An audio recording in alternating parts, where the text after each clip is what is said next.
everyone, this is Greyshot 117 And Greyshot 151 here. and bringing you another review, part of, I guess, review week on Greyshot Productions. Technically review month, because we essentially have this, Pacific Rim 2, Rampage, eventually Infinity War. That's April. And Infinity It's a War's lot. April. It's a big month. Isle A of month Dogs can extend to and many Ready months. Player One would also include it. Now, if you had 30 days onto it, it wouldn't. But the major note we have is there's actually been a friend of mine has graciously allowed us to see all these movies. So this is also brought to you by Dolish Laboratories. If you see it on a product, run. No. Actually, if you really, that's false. If you actually want to support something, Greyshot Productions, now with shirts. Shilling to another to a company. Wow, how low can you go? Absolutely, because at least I put a little thing called sponsored by Greyshot Productions. Speaking for of Greyshot Productions shirts. Speaking of unoriginal shilling for company and or IP, Yes. Tomb Raider.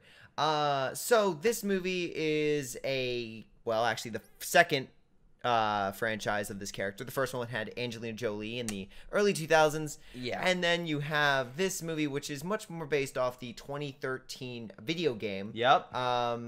Boy, when I say based off of, you basically can go a line for line or scene for scene on a lot of these shots. No. Okay. No. Yes. No. Yes. A lot of these shots and a lot of these things very much the same. Did you play the game?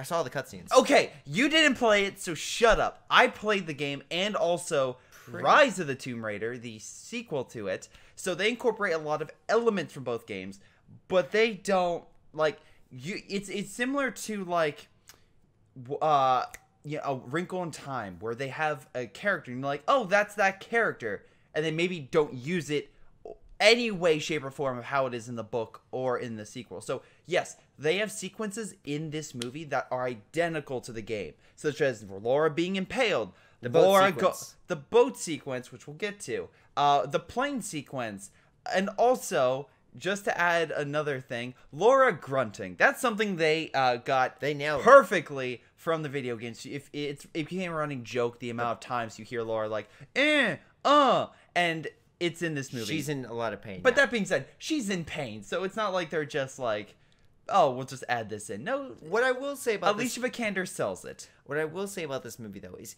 very much, if you saw the video game, this is as close to a video game plot as I've seen for, name another video game adaptation that follows the game this closely. In regards for the major beats, this felt almost like, guys, we need an idea. What if we just played the game? And they literally just took the big iconic moments of the game and just sprinkled it throughout this. Well, then threw in Trinity for laughs, which we'll get to that in a second. They did that, except I would say that they had it until the final 10 minutes, and then they're like, you know what would actually be a better game to steal from? Uncharted. And we'll get to that, because they literally pull the Uncharted twist at the end of this, and it's not, and you say, what do you mean by that? Tomb Raider is original. It's like, well, the 2013 game is actually influenced by Uncharted. Yes. But that being said, they literally stole plot lines from Uncharted, so, oh boy. We'll get to that in the spoilers, but essentially the basic idea of this movie is Lara Croft essentially is searching for her father. Yes. And she goes on a quest to find her father. By not using any of the resources she has. To find her father. Yeah. Yeah, that again, very backward, but you can also understand she's trying to find her own way. She doesn't want to be beholden to her father's legacy, but at the same time, she's trying to find her father's legacy. So it's kind of really it's going back and forth. Like, I need to find my father. Hold the millions of dollars in trust that I could get to receive and help my father. Yeah. But I will find my father the old-fashioned way of going down the streets of London on a bike chase with a foxtail. It's like, what is this? It's very much, I can almost understand, she's in also a sense, she can't accept her father being dead because essentially he's been missing for 7 years. Yeah. Because it would also mean that every time, essentially, very much you could see the relationship between the two is not all roses. It is bitter in some senses by the fact that he kept leaving to go on, as it's noted, he is an adventurer, and it very much kind of sunk into it that, yeah, these two, when they were with each other, were always, best of buds, but when the father left, there was a lot of resentment. And you can almost see that resentment of her father kind of bubble up, and that might explain why she doesn't want to use the inheritance. Because in one sense, well, either you love your father or you freaking hate your father. You can't do both at the exact same time. No, there is element. I'm not saying they do it well. Yes. I'm just saying you can see. I know what you're getting at, but it would make more sense if she was angry toward her father, which is why she didn't want the inheritance, but she wanted to do something her father couldn't do. I could see that plot line working a lot better than her. I love you. I won't use anything to find you sooner, but I love you. And I'm like. Because I thought, by the way, the aunt, which is apparently an associate, comes by to her and be like, hey, you should really, get this inheritance before it's separated. Which we'll get to that in spoilers as well, like the effects of that. But in any case, there's Walter Goggins plays the villain, and he's also in, like, Vice Principal, stuff like that. He's fantastic. I've seen him. He does a really really good job when he can. But this script, oh boy, there's like a moment where he's talking with Laura face to face with Alicia Vikander. And you get this sense of presence and just, like, kind of, like, loneliness that he has. But then, like, literally, after that sequence, his character just went downhill. Like, they got him one-on-one, no distractions, great. Once you start adding up the additional script of him going around this camp, oh, God. Which, to be fair, what he does to one of the people that can't work, I will say is kind of an effective moment. It is. Until he doesn't do it for the next person because it's a side character this person needs to live. Yeah, there is a lot of... Which also, the side character, was Daniel Wu playing Lou Red. I wanted to know more about him. Yeah, you know why? Him and his father. You know why? He's so motivated to find his father, he goes there, alright? But then has no issue with the guy who killed his father. You figure he would be like... I'm going to murder this man or something like that. Like, I'm going to get him back. Because you see, again, in movies, if the person looks at the photo, they honestly care. So when he has his photo moment after Laura had a photo moment, he cares about the person. They used that so many times where they did. They also, son or daughter, which is why I wanted a flashback, because there's also a moment where they're like, remember your father, he was such a good man. And it's like, where? Walter Goggins' character with his Matthias. Vogel, whatever. Anyway, literally does the exact same thing. He has his own look at the picture, remember my daughter moment. Daughters moment. I was just like, are you kidding me? God dang. But I will say that for all the stupid that this movie has, there is just as much good to kind of cancel. Oh no, there's a lot more stupid. I was actually quite entertained. Like the plane sequence is entertaining. Honestly, I like the side character. I wish I knew more, and I feel like they messed up his motivations, but go ahead. Honestly, I didn't. I kind of think it was like kind of a drunk. Alicia Vikander was a person that kind of, again, like Laura, was kind of, he was left with that. His dad disappeared, and he was kind of left on his own. And yeah, he's an alcoholic, and he really wants to find him. Can I say something? Yeah. But I should keep mentioning. I keep praising Alicia Vikander. Physically, she matches Lara Croft toe to toe. Like, she much more than anything she could do. I believe she could do better than Angelina Jolie. Oh, easily. But here's the thing: Angelina Jolie did better, and also the game did better. The personality of Laura, her desire, her knowledge, stuff like that. She's like, oh, I just know stuff. But she admits she hasn't gone to college or anything. In the game, she goes there because it's her first expedition, because she wants to prove that she is a Croft. In this, she does it because, again, her father. It's never her own. And then on a side note, she keeps living her father's legacy and basically continues her father's legacy. But it's her father's, not her own. Yeah, exactly. So this should not be Tomb Raider. This should be Lara Croft. This should be, what was it? Richard Croft. Lord Richard Croft. Tomb Raider. And his daughter. Yeah. Which also reminded me of, can we go into spoilers?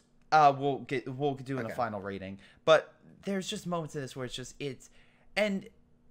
just moments where it's so BS, and it's so, like, I'm not, like, it tries to be real. It tries, but then, like, moments where it's like, he has an army. He has 12 men. He wants to take over the world. Why? Yeah, there's supernatural elements. To be fair, the guy was... Why are there supernatural elements? Why should I believe there's anything supernatural? You have not said anything at all that makes me believe there's supernatural. Not one thing. Yeah, okay.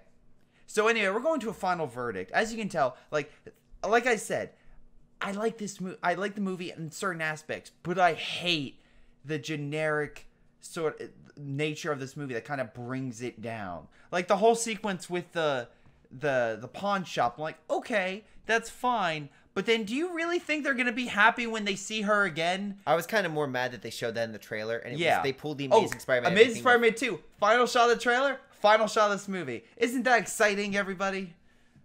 Yeah, it's basically like, oh yeah, this is Lara Croft. And it's at the very end.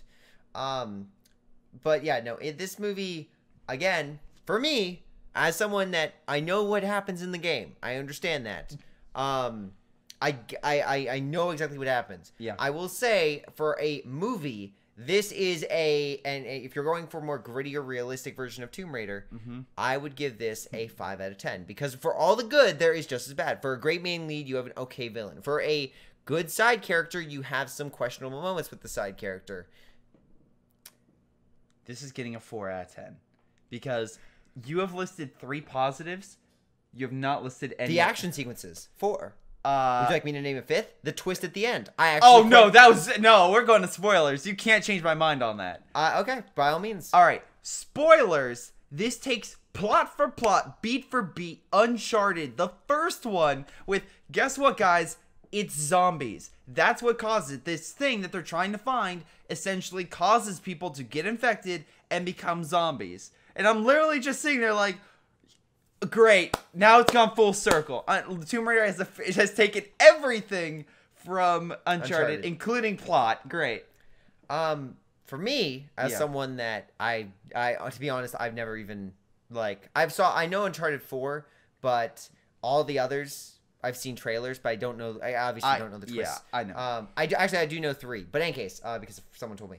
But for this movie, I actually thought it worked. Because they're trying to go for a more realistic thing. Basically, how this whole this premise is, there was an ancient queen of death. Anything she touched would die. And this was in legend and whatnot. And it was said that she was locked away in an ancient tomb on a remote island. That way... by her generals. By her generals. That way no one could have access to her again. Or that way she couldn't, unleash the army of the dead upon the world. Yeah. And then, I actually thought it was quite clever. Yes, I know the game premise was she was actual supernatural, and she basically trapped men on the island to sacrifice... No, she trapped both. There's a reason why... There's a lot of men and no women. Let's just say that. Yeah, so she could basically come back. But, that's a video game. This is a movie, and you can't have that build-up or whatnot.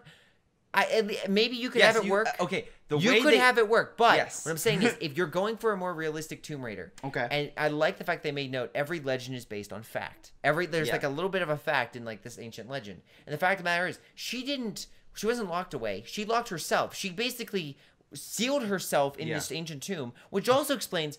That's the other thing I hate about these tombs or like these ancient movies. Why would you spend so much resources trying to seal it away unless you're like the Japanese are like, she could wipe us all out. She's royalty, so we have to adhere to like tomb. Okay. Obviously you have that, but she could wipe us all out. So therefore she spends all of her resources to lock herself away on a remote island. Okay. Hold on, let me explain. Okay. To lock herself away, she basically why would you set all the traps backwards? Like they make note of this. Oh yeah, to make sure all the people around her, in case they were infected or in case she spread somehow her mysticism to them, they all had to die. All of her handmaids, dead. All of her soldiers, dead. Like, it's basically... It's also made note of the Chasm of the Dead. Oh, Chasm of the Souls. Basically, anyone that accidentally was infected, I'm guessing they threw them over. Yeah. And yeah, it's like, oh, why wasn't it infected back then? I'm guessing because they had swords and stuff, they can just slice and dice. It's like... Yeah, blood would transfer. Okay, and like I said, that's fine. That's totally fine. If you just have that sequence, the tomb sequence, it makes sense. How it falls apart is when essentially you're changing that point, but you're keeping the island the same. Why are these people, 12 men, stuck on this island for 7 years without any contact, but then they literally like, hey, can we have some... They have shitty management. Yeah, that doesn't explain anything. Yeah, it does. No. The father says, you can't leave the island. I've tried. I cannot leave this island because of the curse. I cannot leave this island. They said, we cannot leave this island, even though a helicopter comes in, and very easily they could have resupplied. There's no... They were getting in resupplied. the game, they can't leave the island because literally Himiko was essentially a being that was transferred from person to person. Essentially, she was the eternal emperor or princess. Essentially, she could never die because she would transfer her body from one person to another. When she died, her spirit essentially gained more control of the supernatural, but she couldn't leave. So they locked her onto an island. That way, again, she was stayed there. But she wanted to come back to life. So essentially, the reason why there's only men is because she needed a female body. And they kept trying to sacrifice a worthy female for her to take possession of and finally regain herself. That sounds stupid, but in the game, it's a lot better. Also, now tell that to the average moviegoer and try to get... Let me explain something real quick. Let me explain something that explains why the people on the island were so crazy and so and like it looked like, again, they were kind of like a mixture of like World War II, modern day, ancient, like you had all these varieties. It made sense in that. In this, it's just 12 guys who have somehow keeping like at least 100 people, like a lot of people from mutinying with limited supplies. And if you're giving the intention that you have no supplies, you have not seen your daughter in 7 years, even though there's nothing stopping you from hooking up a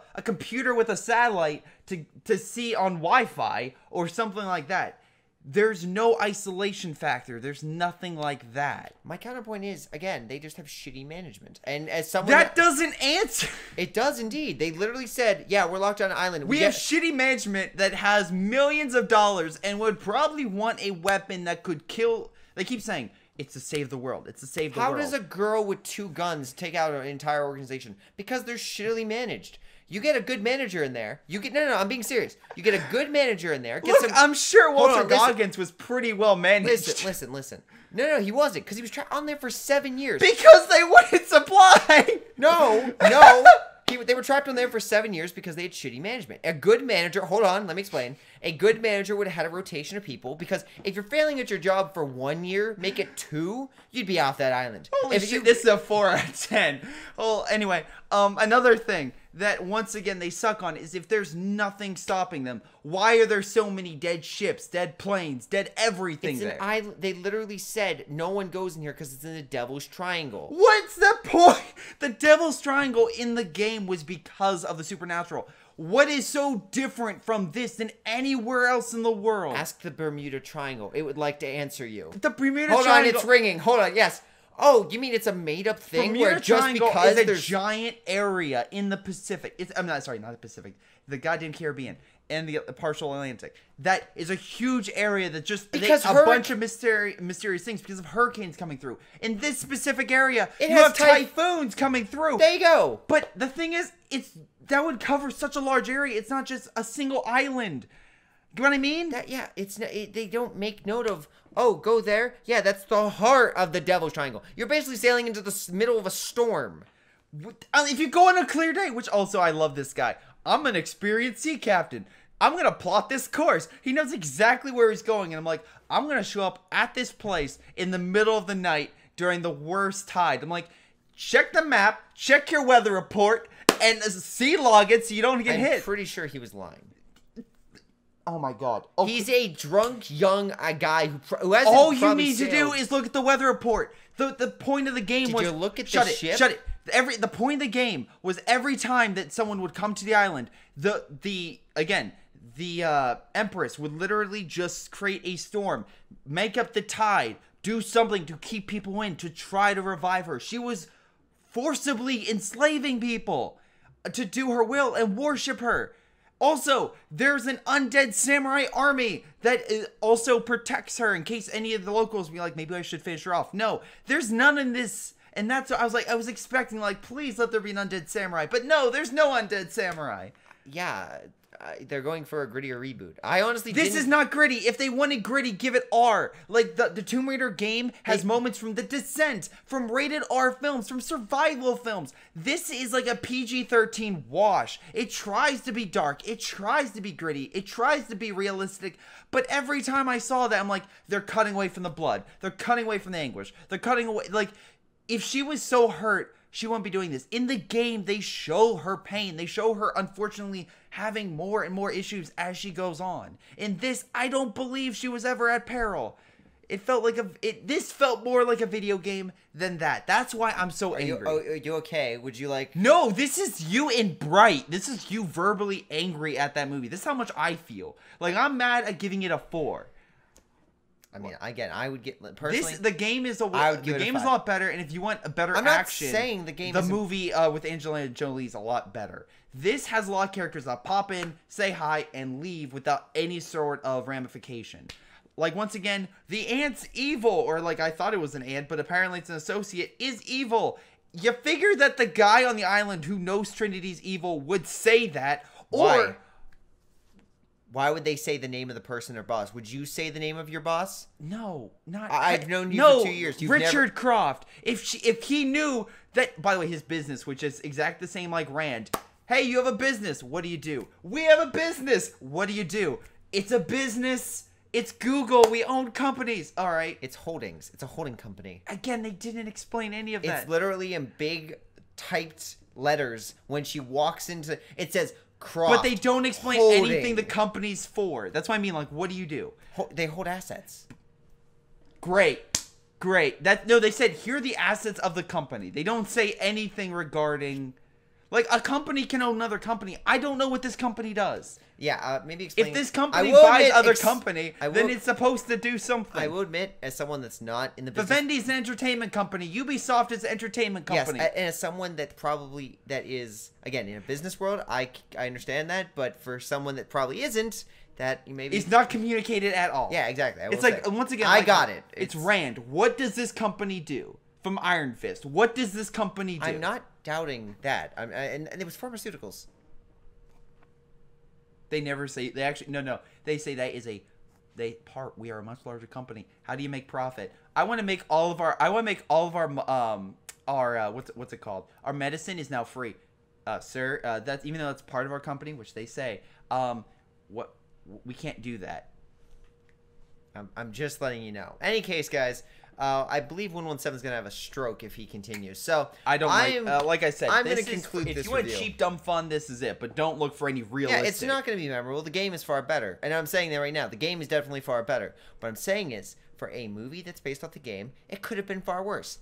It's not. It's actually, I would say it's pretty middle of the road. You're going to like some parts, you're going to hate some parts. No, this isn't shit. That's the difference. This isn't shit like House of the Dead. Or something that where Bowl does. It's a solid okay. This is on the same par as Sands of Time, and unfortunately, maybe it is better than probably Assassin's Creed because it has a little bit more fun than it, and actually and it has a lot more. A little. Did you see it? Oh, I don't need to see it. I know once again, you can't say that unless you see the movie. I saw the trailers. I saw the film. I just want to make note. I saw the trailers. Literally, they hook up a guy to a thing, and then he replicates everything. What happens every time he does like a backflip? What happens in those situations? Does the machine the room do a backflip too? You can say the same thing for Ready Player One in that trailer. How does he do a backflip if he has to do a backflip? I'm making fun of it. I'm pointing out. That's what again, this film.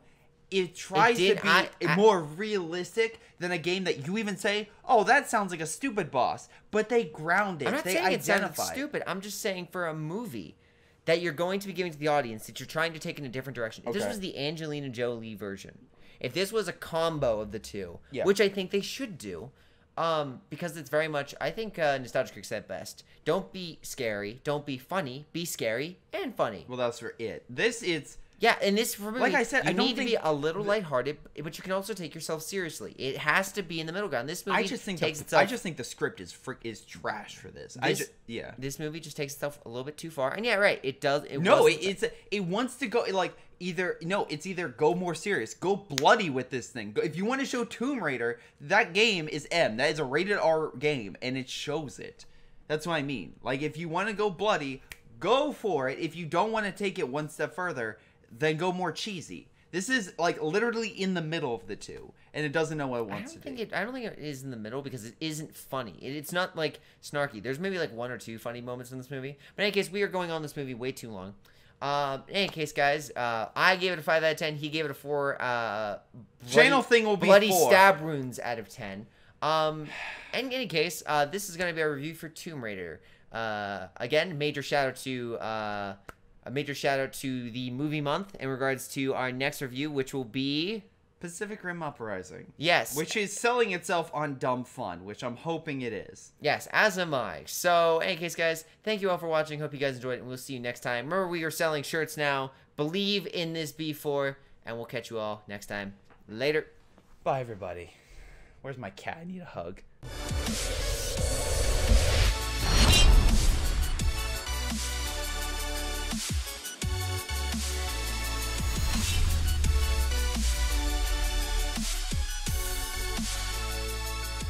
Hello everyone, and before I go, I want to give a special shout out to Joey, Ace, Lobo, Leo, Nick, and Tim. Thank you guys so much for your awesome support. You guys rock and help me do what I do. So thank you, and I'll see you guys next time.